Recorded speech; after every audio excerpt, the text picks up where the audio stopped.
In this episode, we're diving into the fascinating and sometimes thorny world of workplace dynamics. Specifically, we'll be unpacking a rather surprising study that suggests over 62% of workplace gossip and backstabbing is attributed to women.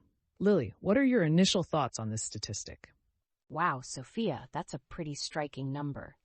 My initial reaction is one of, surprise, I guess.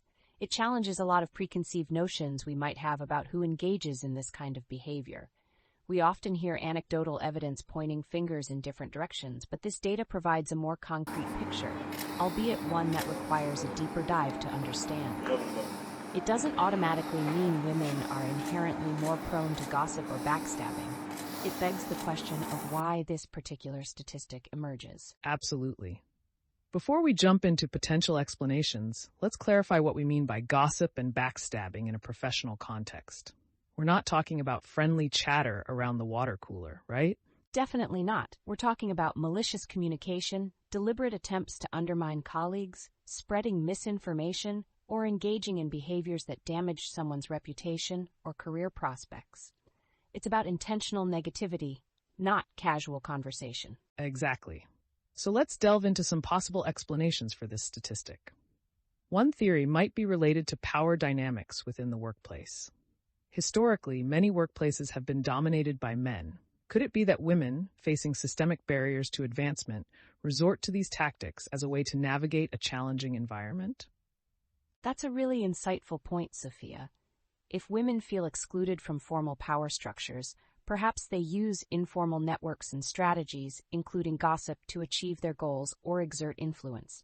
It's not to excuse the behavior, but it might help explain it. It's a complex interplay of systemic issues and individual actions. We also need to consider the ways in which this behavior might be perceived differently depending on who's doing it. That's crucial. There's often a double standard, isn't there? A man might be seen as assertive or ambitious if he engages in similar behaviors, while a woman might be labeled as catty or manipulative. The same actions, different interpretations, a clear example of gender bias in the workplace. Absolutely. And the social pressure on women to conform to certain gender roles could also play a significant part. There's often an expectation that women should be collaborative and supportive. Yet, the competitive nature of some workplaces can create conflict. This might lead some women to engage in tactics that they wouldn't otherwise consider, feeling they have no other option to succeed within a male-dominated system. This brings up another important factor: the lack of support networks for women. In many workplaces, women lack the same levels of mentorship or sponsorship that men often have access to. This lack of support might lead them to rely on less formal means of gaining influence or advancement. This is not to justify the actions, but to understand the structural factors that may contribute to them. It's also possible that the study itself has some limitations. How reliable is the data? How was it collected? That's a critical point, Sophia. We need to consider the methodology. Was the study conducted in a representative sample of workplaces? Did it account for variables like industry, company size, and company culture? Were the definitions of gossip and backstabbing clearly defined and consistently applied? These questions are crucial in evaluating the study's validity. Without this information, it's hard to draw definitive conclusions. Exactly. And we need to be cautious about generalizing from this one study. It's one piece of the puzzle, not the whole picture. We need more research to explore these complexities. Plus, let's not forget the role of individual personalities. Not all women, or men for that matter, are the same. There's a vast spectrum of individual behaviors and motivations at play. Absolutely. And this brings us to an interesting point. The study highlights the importance of fostering healthier workplace cultures where collaboration and respect are prioritized. If women feel empowered and supported, if there's a level playing field, the need to resort to these tactics might diminish. This is about more than just addressing individual behaviors. It's about creating systemic change.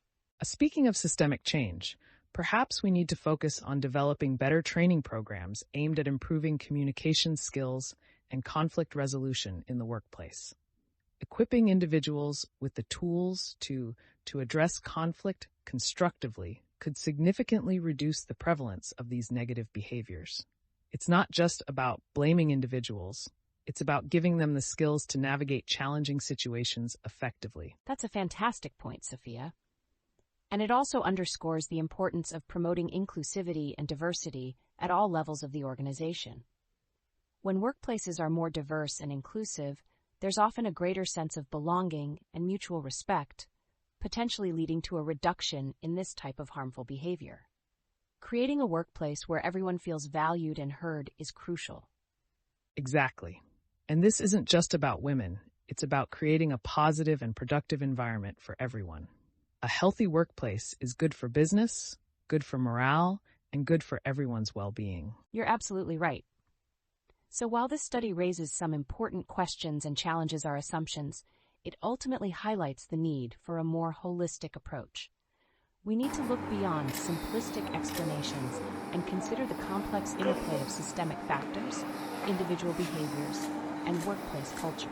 And maybe, just maybe, we can all strive to be a little more conscious of our communication styles and interactions. A little empathy and mindfulness can go a long way in fostering a more positive and productive work environment. Speaking of mindfulness, did you hear the one about the two data scientists who walked into a bar? Oh, I love a good data science joke. Lay it on me. So, these two data scientists walk into a bar, and one says to the other, "I'm pretty sure there's a statistically significant amount of attractive people in this place." That's excellent. I needed that. Okay, let's wrap up this fascinating discussion. In essence, while the study presents a startling statistic, it's vital to analyze it with a nuanced perspective, considering power dynamics, biases, workplace culture, and the limitations of the study itself.